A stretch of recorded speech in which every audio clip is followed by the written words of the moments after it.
The ground is made of grey concrete, red in some parts, unsymmetrical by nature. From the black asphalt springs the roots of a beautiful tree. Such a simple thing to look at, such an awful thing to take in. How every step is filled with the blood and sweat of workers, the workers that made the materials, the workers that put it in place. The motivation lies in the paycheck that barely lets them live. The motivation is survival, and every day people of every class lay their feet here, either living or existing. Some people coming from a cubicle that they call home, in an apartment complex that I observe from my left-hand side, smoke flying into the air, trees growing tall in the midst of it. These buildings with red brick give me off a sense of industrial housing, like factories, the windows of their living rooms naked, like the corner stores and restaurants that are still open, and the closed shops with the prospect that the vision of these going home from their jobs, groceries, or leisure time will make anyone notice their business. The moonlight passes through the leaves.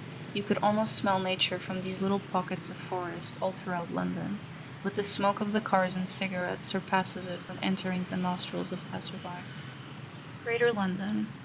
The constant velocity of its rushed people, walking or in their cars. The awful orchestra of motors, music, phone dials, conversations from the other side of the line. The mix of every language. The long frustrated honks of the city people, pretentious after their golf match or tired from the burnout of exploitation. Two strong men stand tall in the cold wind of the night. The boxes they move fall with weight. The skittish small steps from a small blonde woman with a big shiny bag, steadily knowing her way through the rush of the big street and fast cars. Big buses of two levels. Looking into their windows reminds me of a big freezer at a supermarket. The blinding lights, the colors of the flesh, the surrender after a long day. Subconsciously looking forward to the money saved from riding the bus, like the people on their bicycles and the ones running down the street instead of going to the gym. Palm trees. In the middle of London in autumn, they decorate the front porch of detached houses made for the women vision of someone who steps on the same concrete as the people living on the factories on the other side of the street.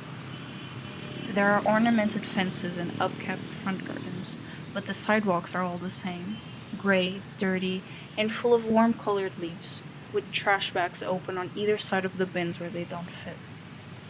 What's so different about these two distinct types of beings, made of the same, and with lives just as important?